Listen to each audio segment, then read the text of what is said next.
Hello, my name's Carol Flavin. Behind me here is my layout. It's called the Harland Light Railway and it's a narrow gauge. It's OO9 and it's under construction at the moment. I've been making this in the corner here. It's a slaty, craggy hill. Inside that hill is a tunnel and a mine. I used two different methods here because you can see just about there is a second hill. That hill has a castle on the top of it and it has a tunnel running through it, and that also is craggy, but it has crashing waterfalls, or it will have. I haven't made those yet because I'm not at that stage. This one needed to be even more craggy and I decided to use two different methods, and I'm going to talk about the difference between them. That was done in my tried and tested way of doing loft insulation foam, ModPodge toilet paper. This one I decided to use Sculptamold on. Something I'd seen, something I'd heard of, never found it until I was at the York exhibition at Easter, and I found Squires had it. So I bought a couple of bags. I enjoyed making both, probably revert back to that another time, largely because it's cheap and cheerful and I don't have any Sculptamold left now. Anyway, I'm going to show you how I made this one in particular and refer to this one. That will be a separate video sometime soon. And I hope you find it useful and I hope you find it informative.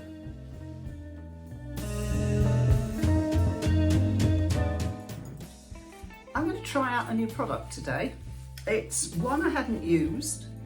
I have done a bit of a trial run, by the way, but I'm going to be using it now on this, which is the tunnel entrance to the mine on the Harland Light Railway, which is behind me here, which is my OO9 Narrow Gauge. The product is called Sculptamold. I've seen videos of it. Gloves, because it's a bit messy. I have had a trial. Mask, because there is a bit of dust flies around when you mix it. So I hope you can hear me.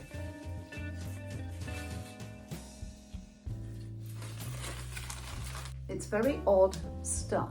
It's a very strange shape and texture. You put the water in it and it says 2:1. The only thing is, it goes off really quickly. It doesn't dry, but it goes off. So you've got to be careful to do it fairly fast. Now, I put a bit extra water than the 2:1. I found it was a bit dry. Right, so I've made it. It's quite a wet mix at the moment. Take this off, better. I'm going to start off by pushing it into the gaps. I created this. This former is made from loft insulation foam, which I carved to fit the space. I'm going to fill the gaps and then create the surface using this. It goes on quite easily. I'm not quite sure what it's made of. But you have to do it really quickly or it goes hard.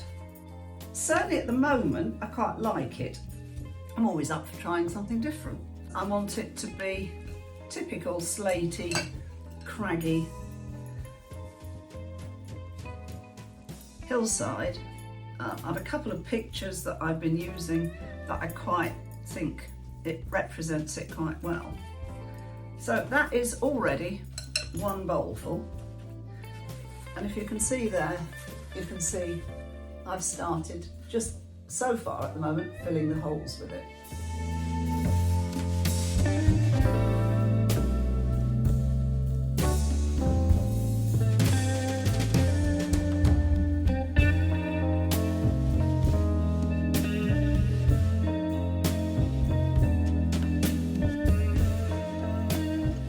Basically now I'm just going to show you how to do the cliff faces using toilet paper. Where I've cut the insulating foam already looks a little bit craggy, but I need it to be fairly consistent all down the length of a particular cliff. So I've already started by putting one piece of toilet paper on. I basically use ModPodge, and I use ModPodge because I like the texture of it and I don't mind the smell of it, and I do have sometimes a bit of an allergic reaction to some glues.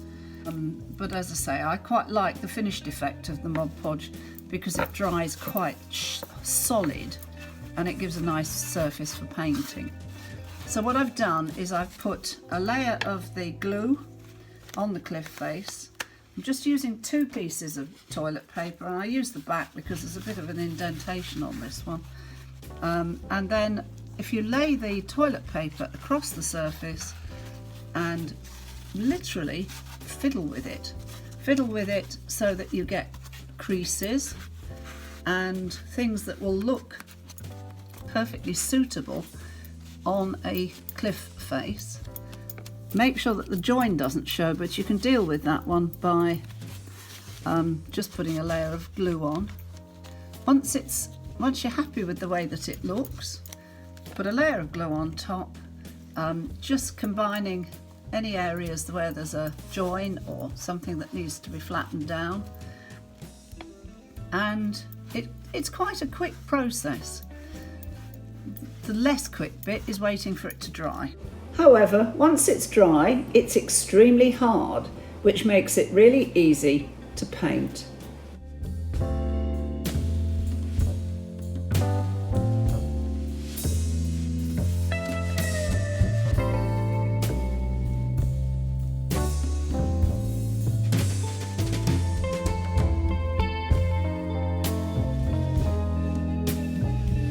That one is much lighter. I can easily pick it up, I can move it around. I was surprised at how heavy ultimately the Sculptamold was. Other than that, probably there's not a lot of difference. They still take a bit of time to dry, they still look the part because of the painting that's on them. So I think the effect of both of them is pretty good, actually. Overall, probably use that technique again. As I say, I've no Sculptamold left, and I don't actually have any more hills to make, come to think of it, apart from sort of filling in a few bits of gaps. But I did enjoy making both of these because I like painting the effect on them. So I hope you've enjoyed this, hope you found it useful. Please like it, share it, and subscribe to my channel. So tune in, and I will see you again. Bye-bye.